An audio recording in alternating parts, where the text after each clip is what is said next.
हाँ जी students welcome करते हैं ਤੁਹਾਡਾ tour study class YouTube channel ਦੇ ਵਿੱਚ। ਇਸ ਵੀਡੀਓ ਦੇ ਵਿੱਚ ਸਟੂਡੈਂਟਸ ਆਪਾਂ ਜਿਹੜੇ ਕਿ ਉੱਤਰ ਵੈਦਿਕ ਕਾਲ ਲੇਟਰ ਵੈਦਿਕ ਸਿਵਲਾਈਜੇਸ਼ਨ ਕਰਾਂਗੇ। ਉੱਤਰ ਵੈਦਿਕ ਕਾਲ, ਠੀਕ ਹੈ, ਉੱਤਰ ਰਿਗਵੇਦਿਕ ਕਾਲ। ਤੇ ਸਟੂਡੈਂਟਸ ਆਪਾਂ ਬਾਕੀ ਸਾਰੇ ਵੀਡੀਓਜ਼ ਅਪਲੋਡ ਹੋ ਚੁੱਕੇ ਹਨ ਤਕਰੀਬਨ। ਤੇ ਇਹ ਵਾਲੀ ਵੀਡੀਓ ਜਿਹੜੀ ਕਿ BA ਸਮੈਸਟਰ ਫਸਟ, ਠੀਕ ਹੈ, ਪੰਜਾਬੀ ਯੂਨੀਵਰਸਿਟੀ ਪਟਿਆਲਾ, ਪੰਜਾਬ ਯੂਨੀਵਰਸਿਟੀ ਚੰਡੀਗੜ੍ਹ ਤੇ ਸ਼੍ਰੀ ਗੁਰੂ ਨਾਨਕ ਦੇਵ ਯੂਨੀਵਰਸਿਟੀ ਅੰਮ੍ਰਿਤਸਰ, ਤਿੰਨੋਂ ਯੂਨੀਵਰਸਿਟੀ ਦੇ ਸਟੂਡੈਂਟਸ ਦੇ ਲਈ ਜਿਹੜੇ ਕਿ ਇਹ ਇੰਪੋਰਟੈਂਟ ਟੌਪਿਕ ਆ। ਇਸ ਦੇ ਵਿੱਚ ਆਪਾਂ ਕਰ ਰਹੇ ਉੱਤਰ ਵੈਦਿਕ ਕਾਲ। ਹਾਂਜੀ, ਉੱਤਰ ਵੈਦਿਕ ਕਾਲ ਹੈ ਜਿਹੜੇ ਕਿ ਆਰੀਆ ਦੀ ਉਸ ਸੱਭਿਅਤਾ ਨੂੰ ਕਹਿੰਦੇ ਨੇ ਜਿਹਦੇ ਵਿੱਚ ਜਿਹੜੀ ਕਿ ਰਿਗਵੇਦ ਦੀ ਰਚਨਾ ਤੋਂ 100 ਸਾਲ ਬਾਅਦ ਆਈ। ਠੀਕ ਹੈ, 100 ਵਰੇ ਮੀਨਸ ਜਦੋਂ ਰਿਗਵੇਦ ਦੀ ਰਚਨਾ ਹੋ ਗਈ ਉਸ ਤੋਂ 100 ਸਾਲ ਬਾਅਦ ਜਿਹੜੀ ਸੱਭਿਅਤਾ ਆਈ ਸੀ ਉਹਨੂੰ ਕੀ ਕਿਹਾ ਜਾਂਦਾ? ਉੱਤਰ ਵੈਦਿਕ ਸੱਭਿਅਤਾ। ਤੇ ਇਸ ਸੱਭਿਅਤਾ ਵਿੱਚ ਸਾਮਵੇਦ, ਅਥਰਵੇਦ, ਜਜੁਰਵੇਦ, ਬ੍ਰਾਹਮਣ ਤੇ ਉਪਨਿਸ਼ਦ ਆਦਿ ਗ੍ਰੰਥਾਂ ਦੇ ਵਿੱਚੋਂ ਜਾਣਕਾਰੀ ਮਿਲਦੀ ਹੈ ਇਸ ਸੱਭਿਅਤਾ ਬਾਰੇ ਆਪਾਂ ਨੂੰ। ਤੇ ਉੱਤਰ ਵੈਦਿਕ ਕਾਲ ਦੇ ਵਿੱਚ ਰਾਜਨੀਤਿਕ, ਸਮਾਜਿਕ, ਧਾਰਮਿਕ, ਆਰਥਿਕ ਜੀਵਨ ਦੇ ਵਿੱਚ ਜਿਹੜੇ ਤਬਦੀਲੀਆਂ ਹੋਈਆਂ ਨੇ ਉਹਦਾ ਆਪਾਂ ਵਰਣਨ ਕਰਦੇ ਹਾਂ। ਤੇ ਇਸ ਤੋਂ ਇਲਾਵਾ ਉੱਤਰ ਵੈਦਿਕ ਕਾਲ ਦੇ ਵਿੱਚ ਜਿਹੜੇ ਕਿ ਸਾਹਿਤ ਦੇ ਵਿੱਚ ਵੇਦਾਂਗ ਲਿਖੇ ਗਏ ਸੀ ਜਿਨ੍ਹਾਂ ਦੀ ਗਿਣਤੀ 6 ਆ, ਉਪਵੇਦ ਲਿਖੇ ਗਏ ਸੀ, ਠੀਕ ਹੈ, ਧਰਮ ਸ਼ਾਸਤਰ ਲਿਖੇ ਗਏ, ਪੁਰਾਣ ਲਿਖੇ ਗਏ ਜਿਨ੍ਹਾਂ ਦੀ ਗਿਣਤੀ 18, ਮਹਾਕਾਵ ਲਿਖੇ ਗਏ। ਹਾਂਜੀ, ਹੁਣ ਆਪਾਂ ਦੇਖਦੇ ਹਾਂ ਪਹਿਲਾਂ ਰਾਜਨੀਤਿਕ ਜੀਵਨ। ਹਾਂਜੀ, ਰਾਜਾ ਸਭ ਤੋਂ ਪਹਿਲਾਂ ਲੌਂਗ ਕੁਐਸਚਨ ਦੇ ਵਿੱਚ ਯਾਦ ਕਰਨ ਦਾ ਬੈਸਟ ਢੰਗ ਇਹੀ ਹੈ ਕਿ ਤੁਸੀਂ ਪਹਿਲਾਂ ਹੈਡਿੰਗ ਯਾਦ ਕਰੋ। ਜਿਵੇਂ ਮੇਨ ਹੈਡਿੰਗ ਤੁਹਾਡਾ ਰਾਜਨੀਤਿਕ ਜੀਵਨ ਹੋ ਗਿਆ। ਇਹ ਤੁਹਾਨੂੰ ਇਕੱਠਾ ਕੁਐਸਚਨ ਵੀ ਪੁੱਛਿਆ ਜਾ ਸਕਦਾ ਕਿ ਉੱਤਰ ਵੈਦਿਕ ਕਾਲ ਦਾ ਰਾਜਨੀਤਿਕ, ਸਮਾਜਿਕ, ਜਿਹੜੇ ਕਿ ਧਾਰਮਿਕ ਜੀਵਨ ਲਿਖੋ, ਆਰਥਿਕ ਜੀਵਨ ਲਿਖੋ। ਤੁਹਾਨੂੰ ਅਲੱਗ-ਅਲੱਗ ਵੀ ਪੁੱਛਿਆ ਜਾ ਸਕਦਾ। ਮਤਲਬ ਕਿ ਉੱਤਰ ਵੈਦਿਕ ਕਾਲ ਦਾ ਰਾਜਨੀਤਿਕ ਜੀਵਨ ਦੇ ਨਾਲ ਇੱਕ ਹੋਰ ਪੁੱਛਿਆ ਜਾ ਸਕਦਾ, 2 ਵਾਰੀ ਪੁੱਛਿਆ ਜਾ ਸਕਦਾ। ਜਿਵੇਂ ਰਾਜਨੀਤਿਕ ਜੀਵਨ ਦੇ ਨਾਲ ਧਾਰਮਿਕ ਜੀਵਨ ਪੁੱਛਿਆ ਜਾ ਸਕਦਾ, ਜਾਂ ਸਮਾਜਿਕ ਪੁੱਛਿਆ ਜਾ ਸਕਦਾ, ਜਾਂ ਸਮਾਜਿਕ ਧਾਰਮਿਕ ਪੁੱਛਿਆ ਜਾ ਸਕਦਾ, ਐਵੇਂ, ਠੀਕ ਹੈ। ਤੇ ਇਕੱਠਾ ਵੀ ਪੁੱਛਿਆ ਜਾ ਸਕਦਾ। ਤਾਂ ਸਭ ਤੋਂ ਪਹਿਲਾਂ ਰਾਜਨੀਤਿਕ ਜੀਵਨ ਦੇ ਵਿੱਚ ਆਪਾਂ ਪੁਆਇੰਟ ਦੇਖਦੇ ਹਾਂ ਰਾਜਾ, ਠੀਕ ਹੈ। ਰਾਜਾ ਉੱਤਰ ਵੈਦਿਕ ਕਾਲ ਦੇ ਵਿੱਚ ਜਿਹੜਾ ਕਿ ਆਰੀਆ ਨੇ ਸ਼ਕਤੀਸ਼ਾਲੀ ਰਾਜ ਆ ਜਿਹੜੇ ਕਿ ਸਥਾਪਿਤ ਕਰ ਲਿਆ ਸੀ, ਠੀਕ ਹੈ, ਉੱਤਰ ਵੈਦਿਕ ਕਾਲ ਦੇ ਵਿੱਚ। ਤੇ ਇਸ ਕਰਕੇ ਹੁਣ ਰਾਜਿਆਂ ਦੀ ਸਥਿਤੀ ਦੇ ਵਿੱਚ ਵੀ ਕਾਫੀ ਅੰਤਰ ਆ ਗਿਆ ਸੀ ਤੇ ਉਹਨਾਂ ਦੀਆਂ ਸ਼ਕਤੀਆਂ ਵੀ ਵੱਧ ਗਈਆਂ ਸੀ। ਤੇ ਰਾਜੇ ਨੇ ਇਕਰਾਟ, ਸਰਵਭੌਮ, ਵਿਸ਼ਨਾਜਨ, ਰਾਜਾਧਿਰਾਜ, ਚੱਕਰਵਰਤੀ, ਇਹ ਸਾਰੀਆਂ ਉਪਾਧੀਆਂ ਧਾਰਨ ਕਰ ਲਈਆਂ ਸੀ। ਇਸ ਤੋਂ ਇਲਾਵਾ ਉਹਨਾਂ ਨੇ ਵੀ ਰਾਜੇ ਦੇ ਵਿੱਚ ਜਿਹੜੇ ਕਿ ਦੇਵੀ ਸ਼ਕਤੀਆਂ ਦੇ ਅਧਿਕਾਰ ਦਾ ਸਿਧਾਂਤ ਵੀ ਉਸ ਸਮੇਂ ਦੇ ਵਿੱਚ ਪਾਇਆ ਜਾਣ ਲੱਗਿਆ। ਮਤਲਬ ਕਿ ਜਦੋਂ ਰਾਜੇ ਦੀ ਪਦਵੀ ਜੱਦੀ ਹੋ ਜਾਂਦੀ ਸੀ ਤਾਂ ਜੱਦੀ ਹੋ ਗਈ ਤਾਂ ਜਦੋਂ ਰਾਜੇ ਦੀ ਮੌਤ ਹੋ ਜਾਂਦੀ ਸੀ ਤਾਂ ਉਹਦਾ ਵੱਡਾ ਬੇਟਾ ਹੀ ਰਾਜਗੱਦੀ 'ਤੇ ਬੈਠਦਾ ਸੀ। ਭਾਵ ਕਿ ਜੱਦੀ 'ਤੇ ਹੁੰਦਾ ਵੀ ਚਾਹੇ ਰਾਜੇ ਦਾ ਬੇਟਾ ਨਿਕੰਮਾ, ਚਾਹੇ ਜਿਵੇਂ ਮਰਜ਼ੀ ਆ, ਚਾਹੇ ਨਾਬਾਲਗ ਆ, ਤਾਂ ਉਹਦਾ ਜਿਹੜੇ ਕਿ ਅੱਗੇ ਰਾਜਗੱਦੀ 'ਤੇ ਉਹਦੇ ਬੇਟੇ ਨੇ ਬੈਠਣਾ ਸੀ।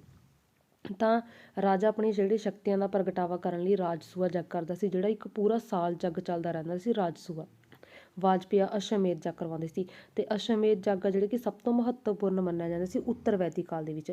ਇਹਦੇ ਵਿੱਚ ਕੀ ਹੁੰਦਾ ਸੀ ਵੀ ਇੱਕ ਰਾਜਾ ਜਿਹੜੇ ਕਿ ਯੱਗ ਕਰਨ ਤੋਂ ਪਹਿਲਾਂ ਘੋੜੇ ਨੂੰ ਪੂਰਾ ਸਜਾ ਕੇ, ਠੀਕ ਆ, ਉਹਨੂੰ ਦੌੜਾਇਆ ਜਾਂਦਾ ਸੀ। ਜਿੱਥੇ ਤੱਕ ਘੋੜਾ ਦੌੜਦਾ ਜਾਂਦਾ ਸੀ ਉਹ ਸਾਰਾ ਰਾਜਾ ਜਿਹੜੇ ਕਿ ਜਿਸ ਰਾਜੇ ਨੇ ਘੋੜਾ ਛੱਡਿਆ ਹੁੰਦਾ ਸੀ ਉਹਦਾ ਹੋ ਜਾਂਦਾ ਸੀ। ਤੇ ਜੇ ਕੋਈ ਵੀ ਰਾਜੇ ਦੇ ਛੱਡੇ ਹੋਏ ਘੋੜੇ ਨੂੰ ਫੜ ਲੈਂਦਾ ਸੀ ਤਾਂ ਉਹਨੂੰ ਰਾਜੇ ਨਾਲ ਯੁੱਧ ਕਰਨਾ ਪੈਂਦਾ ਸੀ, ਠੀਕ ਹੈ। ਤਾਂ ਉਸ ਤੋਂ ਬਾਅਦ ਜਿਹੜੇ ਕਿ ਉਸ ਜਿਹੜਾ ਘੋੜਾ ਸਜਾਇਆ ਜਾਂਦਾ ਸੀ ਉਸ ਤੋਂ ਬਾਅਦ ਉਹਦੀ ਬਾਅਦ ਦੇ ਵਿੱਚ ਜਿਹੜੀ ਕਿ ਬਲੀ ਦਿੱਤੀ ਜਾਂਦੀ ਸੀ। ਤੇ ਇਸ ਤੋਂ ਇਲਾਵਾ ਇਸ ਕਾਲ ਦੇ ਵਿੱਚ ਰਾਜੇ ਨੂੰ ਪਰਜਾ ਤੇ ਟੈਕਸ ਲਗਾਉਣ ਦਾ ਅਧਿਕਾਰ ਮਿਲ ਗਿਆ ਸੀ ਤੇ ਉਹਨੂੰ ਨਿਆਂ ਦਾ ਸਰਵਉੱਚ ਅਧਿਕਾਰੀ ਹੁੰਦਾ ਸੀ ਰਾਜਾ।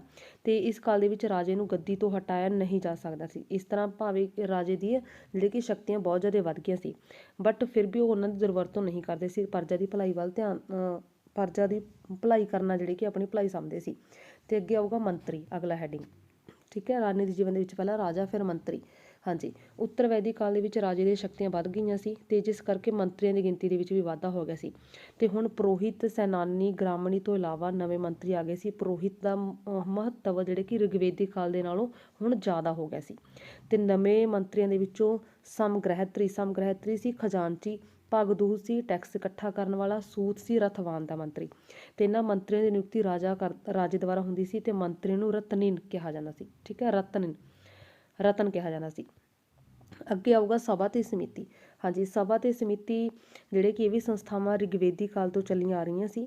ਤੇ ਰਿਗਵੇਦਿਕ ਕਾਲ ਦੇ ਵਿੱਚ ਜਿਹੜੇ ਕਿ ਇਹ ਸੰਸਥਾਵਾਂ ਸਭਾ ਤੇ ਸਮਿਤੀ ਦੋਨੇ ਰਾਜੇ ਦੀ ਹੈਲਪ ਦੇ ਲਈ ਜਿਹੜੇ ਕਿ ਸਹਾਇਤਾ ਕਰਨ ਵਾਲੀਆਂ ਦੋਨੇ ਸੰਸਥਾਵਾਂ ਸੀ। ਬਟ ਉੱਤਰ ਵੈਦਿਕ ਕਾਲ ਦੇ ਵਿੱਚ ਜਿਹੜੇ ਕਿ ਇਹ ਜ਼ਿਆਦਾ ਸ਼ਕਤੀਸ਼ਾਲੀ ਨਹੀਂ ਰਹੀਆਂ ਸੀ ਤੇ ਹੁਣ ਰਾਜੇ ਨੂੰ ਜਿਹੜੇ ਕਿ ਇਹ ਗੱਦੀ ਤੋਂ ਨਹੀਂ ਹਟਾ ਸਕਦੇ ਸੀ। ਭਾਵ ਕਿ ਪਹਿਲਾਂ ਰਿਗਵੇਦਿਕ ਕਾਲ ਦੇ ਵਿੱਚ ਸਭਾ ਤੇ ਸਮਿਤੀ ਨੂੰ ਬਹੁਤ ਜ਼ਿਆਦਾ ਰਾਈਟ ਸੀ ਕਿ ਉਹ ਰਾਜੇ ਨੂੰ ਵੀ ਗੱਦੀ ਤੋਂ ਉਤਾਰ ਸਕਦੇ ਸੀ ਬਟ ਹੁਣ ਨਹੀਂ। ਹੁਣ ਇਹਨਾਂ ਦਾ ਮਹੱਤਵ ਜਿਹੜੇ ਕਿ ਉੱਤਰ ਵੈਦਿਕ ਕਾਲ ਦੇ ਵਿੱਚ ਘਟ ਗਿਆ ਸੀ। ਅੱਗੇ ਆਊਗਾ ਨਿਆਂ ਪ੍ਰਬੰਧ। ਹਾਂਜੀ, ਉੱਤਰ ਵੈਦਿਕ ਕਾਲ ਦੇ ਵਿੱਚ ਨਿਆਂ ਦਾ ਪ੍ਰਬੰਧ ਦਾ ਵੀ ਵਿਕਾਸ ਹੋਇਆ, ਠੀਕ ਹੈ। ਉੱਤਰ ਵੈਦਿਕ ਕਾਲ ਦੇ ਵਿੱਚ ਨਿਆਂ ਦਾ ਅੰਤਿਮ ਫੈਸਲਾ ਰਾਜੇ ਦਾ ਹੁੰਦਾ ਸੀ ਤੇ ਹੁਣ ਰਾਜੇ ਨੇ ਨਿਆਂ ਦੇਣ ਦੇ ਲਈ ਕੁਝ ਅਧਿਅਕਸ਼ ਵੀ ਨਿਯੁਕਤ ਕੀਤੇ ਹੋਏ ਸੀ ਤੇ ਇਸ ਕਾਲ ਦੇ ਵਿੱਚ ਅਪਰਾਧੀਆਂ ਨੂੰ ਰਿਗਵੇਦੀ ਕਾਲ ਦੇ ਨਾਲੋਂ ਜ਼ਿਆਦਾ ਸਖਤ ਸਜ਼ਾ ਦਿੱਤੀਆਂ ਗਈਆਂ। ਠੀਕ ਹੈ, ਉਹਨਾਂ ਨੂੰ ਮੌਤ ਦੀ ਸਜ਼ਾ ਵੀ ਦਿੱਤੀ ਜਾਂਦੀ ਸੀ। ਅਪਰਾਧੀਆਂ ਨੂੰ ਆਪਣੇ ਆਪ ਨੂੰ ਬੇਕਸੂਰ ਸਾਬਤ ਕਰਨ ਲਈ ਕਿ ਪ੍ਰੀਖਿਆਵਾਂ ਵੀ ਜਿਹੜੀ ਕਿ ਪ੍ਰਚਲਿਤ ਹੋ ਗਈਆਂ ਸੀ ਤੇ ਅਗਨੀ ਪ੍ਰੀਖਿਆ ਪ੍ਰਮੁੱਖ ਸੀ। ਉਸ ਤੋਂ ਅੱਗੇ ਯੁੱਧ ਕਰਨ ਦਾ ਢੰਗ। ਹਾਂਜੀ, ਉੱਤਰ ਵੈਦਿਕ ਕਾਲ ਦੇ ਵਿੱਚ ਰਾਜਿਆਂ ਦੇ ਅਧੀਨ ਹੈ ਜਿਹੜੇ ਕਿ ਵਿਸ਼ਾਲ ਖੇਤਰ ਆ ਗਏ ਤਾਂ ਜਿਸ ਕਰਕੇ ਉਹਨਾਂ ਨੇ ਹੁਣ ਆਪਣੀ ਸਥਾਈ ਫੌਜ ਰੱਖਣੀ ਸ਼ੁਰੂ ਕਰਤੀ ਸੀ ਤੇ ਪੈਦਲ ਘੋੜਸਵਾਰ ਰੱਥ ਜਿਹੜੇ ਕਿ ਇਹਨਾਂ ਦੀ ਸੈਨਾ ਦੇ ਮੁੱਖ ਭਾਗ ਸੀ ਤੇ ਹਾਥੀਆਂ ਦੀ ਵਰਤੋਂ ਵੀ ਜਿਹੜੀ ਕਿ ਫੌਜ ਦੇ ਵਿੱਚ ਹੋਣੀ ਸ਼ੁਰੂ ਹੋ ਗਈ ਸੀ। ਤੇ ਇਸ ਕਾਲ ਦੇ ਵਿੱਚ ਲੜਾਈ ਦੇ ਜਿਹੜੇ ਹਥਿਆਰ ਸੀ ਤੀਰ, ਕਮਾਨ, ਤਲਵਾਰਾਂ, ਭਾਲੇ ਸੀ, ਬਟ ਕੁਝ ਨਵੇਂ ਹਥਿਆਰਾਂ ਦੀ ਵਰਤੋਂ ਜਿਹੜੀ ਕਿ ਸ਼ੁਰੂ ਹੋ ਗਈ ਸੀ ਤੇ ਪਹਿਲਾਂ ਤੋਂ ਪ੍ਰਚਲਿਤ ਹਥਿਆਰਾਂ ਨੂੰ ਵੀ ਨਵੇਂ ਢੰਗ ਦੇ ਨਾਲ ਬਣਾਇਆ ਜਾਣ ਲੱਗਿਆ ਤਾਂ ਲੜਾਈ ਸ਼ੁਰੂ ਹੋਣ ਤੋਂ ਪਹਿਲਾਂ ਕੁਝ ਨਿਸ਼ਚਿਤ ਨਿਯਮ ਵੀ ਬਣਾਏ ਜਾਣ ਲੱਗੇ। ਠੀਕ ਹੈ, ਅੱਗੇ ਆਊਗਾ ਹਾਂਜੀ ਰਾਜਨੀਤਿਕ ਜੀਵਨ ਦੇ 5 ਪੁਆਇੰਟ। ਰਾਜਾ, ਮੰਤਰੀ, ਸਭਾ ਤੇ ਸਮਿਤੀ, ਨਿਆਂ ਪ੍ਰਬੰਧ, ਯੁੱਧ ਕਰਨ ਦਾ ਢੰਗ। ਅੱਗੇ ਆ ਜਾਊਗਾ ਸਮਾਜਿਕ ਜੀਵਨ, ਸੋਸ਼ਲ ਲਾਈਫ। ਹਾਂਜੀ, ਇਹਦੇ ਵਿੱਚ ਪਰਿਵਾਰ। ਉੱਤਰ ਵੈਦਿਕ ਕਾਲ ਦੇ ਵਿੱਚ ਜਿਹੜੇ ਕਿ ਪਰਿਵਾਰ ਰਿਗਵੇਦੀ ਕਾਲ ਦੀ ਤਰ੍ਹਾਂ ਸਾਂਝੇ ਤੇ ਪਿਤਾ ਪ੍ਰਧਾਨੀ ਰਹੇ। ਠੀਕ ਹੈ, ਭਾਵ ਕਿ ਜਿਵੇਂ ਪਹਿਲਾਂ ਵੀ ਪਿਤਾ ਪ੍ਰਧਾਨ ਸਮਾਜ ਸੀ ਹੁਣ ਵੀ। ਠੀਕ ਹੈ, ਤੇ ਪਰਿਵਾਰ ਦਾ ਸਭ ਤੋਂ ਜਿਹੜਾ ਕਿ ਬਜ਼ੁਰਗ ਆਦਮੀ ਜਿਹਨੂੰ ਕੁਲਪਤੀ ਕਹਿੰਦੇ ਸੀ, ਪਰਿਵਾਰ ਦੇ ਸਾਰੇ ਕੰਮਾਂ ਦੀ ਜਿਹੜੀ ਕਿ ਦੇਖਭਾਲ ਕਰਦਾ ਸੀ ਤੇ ਬਾਕੀ ਸਾਰੇ ਮੈਂਬਰ ਉਹਦੇ ਆਗਿਆ ਦਾ ਪਾਲਣ ਕਰਦੇ ਸੀ ਤੇ ਪਰਿਵਾਰ ਦੇ ਵਿੱਚ ਮੁੰਡੇ ਦਾ ਹੋਣਾ ਜਿਹੜੇ ਕਿ ਬਹੁਤ ਜ਼ਰੂਰੀ ਸਮਝਿਆ ਜਾਂਦਾ ਸੀ ਪਰਿਵਾਰ ਦੇ ਵਿੱਚ। ਠੀਕ ਹੈ, ਲੜਕੇ ਦਾ ਜਨਮ। ਉਸ ਤੋਂ ਅੱਗੇ ਆ ਇਸਤਰੀ ਦਸ਼ਾ। ਹਾਂਜੀ, ਉੱਤਰ ਵੈਦਿਕ ਕਾਲ ਦੇ ਵਿੱਚ ਇਸਤਰੀ ਦਸ਼ਾ ਦੇ ਵਿੱਚ ਤਬਦੀਲੀ ਆ ਗਈ ਸੀ। ਲੜਕੀ ਨੂੰ ਹੁਣ ਆਪਣੇ ਪਿਤਾ ਦੀ ਜਾਇਦਾਦ ਦੇ ਅਧਿਕਾਰ ਤੋਂ ਵਾਂਝਾ ਕਰ ਦਿੱਤਾ ਗਿਆ ਸੀ। ਇਸ ਕਾਲ ਦੇ ਵਿੱਚ ਬਾਲ ਵਿਆਹ ਪ੍ਰਥਾ ਆ ਗਈ ਸੀ ਤੇ ਇਸਤਰੀਆਂ ਦੇ ਵਿੱਚ ਰਾਜਨੀਤਿਕ ਮਾਮਲਿਆਂ ਦੇ ਵਿੱਚ ਹੁਣ ਹਿੱਸਾ ਨਹੀਂ ਲੈ ਸਕਦੀਆਂ ਸੀ, ਭਾਵ ਕਿ ਇਸਤਰੀ ਤੇ ਰੋਕਾਂ ਸ਼ੁਰੂ ਹੋ ਗਿਆ ਸੀ ਉੱਤਰ ਵੈਦਿਕ ਕਾਲ ਦੇ ਵਿੱਚ ਤੇ ਜੱਗਾਂ ਦੇ ਵਿੱਚ ਵੀ ਉਹਨਾਂ ਦਾ ਹਿੱਸਾ ਲੈਣਾ ਹੁਣ ਜ਼ਰੂਰੀ ਨਹੀਂ ਸੀ। ਜਦ ਕਿ ਰਿਗਵੇਦਿਕ ਕਾਲ ਦੇ ਵਿੱਚ ਤਾਂ ਜਿਹੜੇ ਕਿ ਜੱਗ ਇਸਤਰੀ ਤੋਂ ਬਿਨਾਂ ਸੰਪੂਰਨ ਨਹੀਂ ਹੁੰਦਾ ਸੀ, ਉਹਨੂੰ ਸਹਿਜ ਧਰਮੀ ਕਿਹਾ ਜਾਂਦਾ ਸੀ, ਬਟ ਹੁਣ ਨਹੀਂ। ਉੱਤਰ ਵੈਦਿਕ ਕਾਲ ਦੇ ਵਿੱਚ ਇਸਤਰੀਆਂ ਦੀ ਦਸ਼ਾ ਜਿਹੜੀ ਕਿ ਪਹਿਲਾਂ ਨਾਲੋਂ ਮਹੱਤਵਹੀਨ ਹੋ ਗਈ ਸੀ। ਠੀਕ ਹੈ, ਮਤਲਬ ਕਿ ਪਹਿਲਾਂ ਜਿੰਨੀ ਜ਼ਿਆਦਾ ਪਾਵਰਫੁਲ ਉਹਨਾਂ ਦੀ ਸਥਿਤੀ ਨਹੀਂ ਰਹੀ ਸੀ ਤੇ ਜੱਗ ਦੇ ਵਿੱਚ ਵੀ ਉਹਨੂੰ ਹਿੱਸਾ ਲੈਣ ਦਾ ਅਧਿਕਾਰ ਨਹੀਂ ਸੀ ਤੇ ਬਾਲ ਪ੍ਰਥਾ ਆ ਗਈ ਸੀ। ਠੀਕ ਹੈ, ਤੇ ਰਾਜੇ ਦੇ ਉੱਚ ਵਰਗ ਦੇ ਲੋਕਾਂ ਨੇ ਕਈ ਵਿਆਹ ਕਰਵਾਉਣੇ ਸ਼ੁਰੂ ਕਰਤੇ ਸੀ ਤੇ ਇਹਨਾਂ ਦੇ ਬੁਰਾਈਆਂ ਦੇ ਬਾਵਜੂਦ ਇਸ ਕਾਲ ਦੇ ਵਿੱਚ ਇਸਤਰੀਆਂ ਪੜ੍ਹੀਆਂ ਲਿਖੀਆਂ ਵੀ ਹੁੰਦੀਆਂ ਸੀ ਤੇ ਨਵਜਨਮੀਆਂ ਲੜਕੀਆਂ ਦੀ ਵੀ ਹੱਤਿਆ, ਸਤੀ ਪ੍ਰਥਾ, ਪਰਦਾ ਵਰਗੀਆਂ ਜਿਹੜੇ ਕਿ ਕੁਰੀਤੀਆਂ ਹਜੇ ਸਮਾਜ ਦੇ ਵਿੱਚ ਨਹੀਂ ਆਈਆਂ ਸੀ। ਠੀਕ ਹੈ, ਵਿਧਵਾ ਨੂੰ ਵਿਆਹ ਕਰਵਾਉਣ ਦੀ ਇਜਾਜ਼ਤ ਸੀ, ਭਾਵ ਕਿ ਆਪਾਂ ਇਹ ਕਹਿ ਸਕਦੇ ਹਾਂ ਕਿ ਜ਼ਿਆਦਾ ਮਾੜੀ ਹਾਲਤ ਨਹੀਂ ਸੀ ਉੱਤਰ ਵੈਦਿਕ ਕਾਲ ਦੇ ਵਿੱਚ, ਬਟ ਰਿਗਵੇਦੀ ਕਾਲ ਦੇ ਨਾਲ ਉੱਤਰ ਵੈਦਿਕ ਕਾਲ ਦੇ ਵਿੱਚ ਜਿਹੜੀ ਕਿ ਇਸਤਰੀ ਦੀ ਦਸ਼ਾ ਦਾ ਮਹੱਤਵ ਥੋੜ੍ਹਾ ਘੱਟ ਗਿਆ ਸੀ। ਪਹਿਲਾਂ ਜ਼ਿਆਦਾ ਉਹਨੂੰ ਅਧਿਕਾਰ ਸੀ ਬਟ ਹੁਣ ਥੋੜ੍ਹੇ ਸੀਮਿਤ ਹੋ ਗਏ ਸੀ ਉਹਦੇ ਅਧਿਕਾਰ। ਅੱਗੇ ਆ ਜਾਊਗਾ ਵਰਨ ਵਿਵਸਥਾ। ਹਾਂਜੀ, ਵਰਨ ਆਸ਼ਰਮ ਦੇ ਅਨੁਸਾਰ ਉੱਤਰ ਵੈਦਿਕ ਕਾਲ ਦੇ ਵਿੱਚ ਜਿਹੜੇ ਕਿ ਇਹ ਸਭ ਤੋਂ ਸਮਾਜਿਕ ਜੀਵਨ ਦੀ ਮਹੱਤਵਪੂਰਨ ਵਿਸ਼ੇਸ਼ਤਾ ਸੀ, ਜਿਹਦੇ ਵਿੱਚ ਮਨੁੱਖੀ ਜੀਵਨ ਦੇ 100 ਸਾਲਾਂ ਨੂੰ 25-25 ਦੇ ਬਣਾ ਕੇ 4 ਭਾਗਾਂ ਦੇ ਵਿੱਚ ਵੰਡਿਆ ਗਿਆ। ਠੀਕ ਹੈ, ਜਿਹਦੇ ਵਿੱਚ ਬ੍ਰਹਮਚਾਰੀ, ਗ੍ਰਹਿਸਥ ਆਸ਼ਰਮ, ਵਾਨਪ੍ਰਸਥ ਆਸ਼ਰਮ, ਸੰਨਿਆਸ ਆਸ਼ਰਮ, ਭਾਵ ਕਿ ਪਹਿਲੇ 25 ਸਾਲ 1 ਤੋਂ ਲੈ ਕੇ 25 ਸਾਲ ਤੱਕ ਜਿਹੜੇ ਕਿ ਬ੍ਰਹਮਚਾਰੀ ਸੀ, ਜਿਹਦੇ ਵਿੱਚ ਉਹਨੂੰ ਜਿਹੜੀ ਕਿ ਸਿੱਖਿਆ ਹਾਸਿਲ ਕਰਨ ਦੇ ਲਈ ਗੁਰੂ ਕੋਲ ਭੇਜਿਆ ਜਾਂਦਾ ਸੀ ਤੇ ਉਸ ਤੋਂ 25 ਤੋਂ ਲੈ ਕੇ 50 ਤੱਕ ਜਿਹਦੇ ਵਿੱਚ ਉਹਦਾ ਜਿਹੜੇ ਕਿ ਗ੍ਰਹਿਸਥ ਜੀਵਨ ਸੀ, ਦੂਜਾ ਆਸ਼ਰਮ, ਤੇ ਉਸ ਤੋਂ ਬਾਅਦ 51 ਤੋਂ ਲੈ ਕੇ ਜਿਹੜੇ ਕਿ 75 ਤੱਕ ਵਾਲਾ ਜੀਵਨ ਸੀ ਜਿਹੜੇ ਕਿ ਵਾਨਪ੍ਰਸਥ ਆਸ਼ਰਮ, ਜਿਹਦੇ ਵਿੱਚ ਉਹਨੇ ਜੰਗਲਾਂ ਦੇ ਵਿੱਚ ਜਾ ਕੇ ਤਪੱਸਿਆ ਕਰਨੀ ਸੀ।